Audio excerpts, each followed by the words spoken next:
আসসালামু আলাইকুম, সবাইকে স্বাগত জানাচ্ছি আমার চ্যানেলে।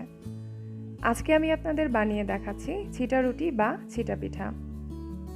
এই পিঠাটি বেশ পরিচিত, স্পেশালি গরুর মাংসের সাথে খাওয়ার জন্য পিঠাটি বেশ জনপ্রিয়। চিটা রুটি বানাতে খুব বেশি উপকরণ লাগে না, আর বানানোও কিন্তু খুবই সহজ। আজকে কিন্তু এই চিটা রুটি আমি হাত দিয়ে বানাইনি। সো গাইস, আর কথা না বাড়িয়ে চলে যাচ্ছি রেসিপিতে। চিটা রুটি বানানোর জন্য একটা বোলে নিয়ে নিচ্ছি 2 কাপ আতপ চালের গুঁড়া, হাফ কাপ ময়দা। ময়দার পরিবর্তে আপনারা চাইলে আটা ব্যবহার করতে পারেন। লবণ দিয়ে দিচ্ছি হাফ চা চামচ বা পরিমাণ মতো। শুকনো উপকরণগুলোকে মিশিয়ে নিচ্ছি। এখন পরিমাণ মতো পানি দিয়ে পাতলা একটা ব্যাটার তৈরি করে নিতে হবে। আর পানিটা কিন্তু ঠান্ডা থাকবে না, আবার গরমও থাকবে না, অর্থাৎ নর্মাল টেম্পারেচারের পানি দিয়ে ব্যাটারটা বানাতে হবে। এই পানিটা একবারে না দিয়ে অল্প অল্প করে পানি দিয়ে ব্যাটারটা বানালে পারফেক্ট হবে। আরও একটু পানি দিয়ে দিচ্ছি।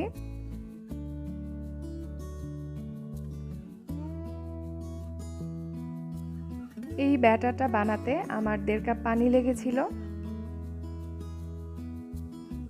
চিটা রুটির ব্যাটারটা রেডি হয়ে গেছে। এটার কনসিস্টেন্সিটা ঠিক এরকম থাকবে। এখন এই ব্যাটারটাকে ঢেকে রেখে দিব 10 মিনিটের জন্য। 10 মিনিট পর এরকম একটা খালি বোতল নিয়ে বোতলের ঢাকনাতে একটা ছিদ্র করে নিয়েছি।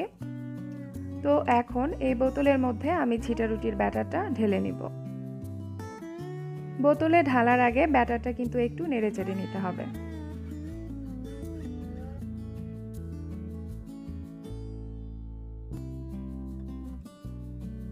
ব্যাটারটা বোতলে ঢেলে নেওয়ার পর বোতলের ঢাকনাটা খুব ভালোভাবে লাগিয়ে নিতে হবে।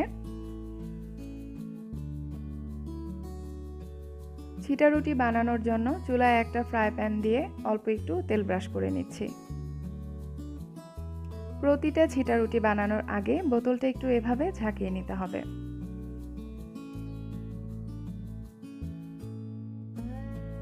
বোতল দিয়ে এভাবে চিটা রুটি বানানো কিন্তু খুবই সহজ।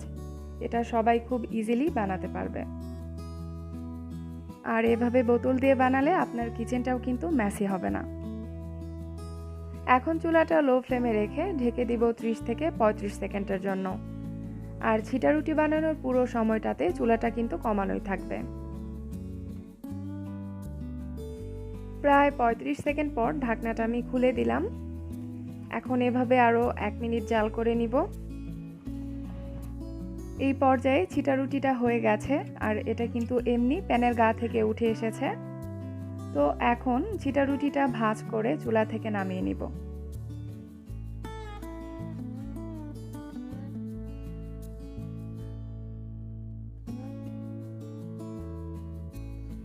প্রতিটা চিটা রুটি ভাজার আগে অল্প পরিমাণে তেল ব্রাশ করে নিতে হবে। চিটা রুটিগুলো বানিয়ে নর্মাল ফ্রিজে স্টোর করে 2 থেকে 3 দিন খাওয়া যাবে। তবে খাওয়ার আগে ফ্রিজ থেকে বের করে ওভেনে গরম করে নিতে হবে। আমার কাছে চিটা রুটিটা একটু মচমচে হলে ভালো লাগে, তো এর জন্য আমি এগুলো মচমচে করে ভেজে নিচ্ছি। আপনারা আপনাদের পছন্দ মতো নরম বা মচমচে করে ভেজে নিতে পারেন।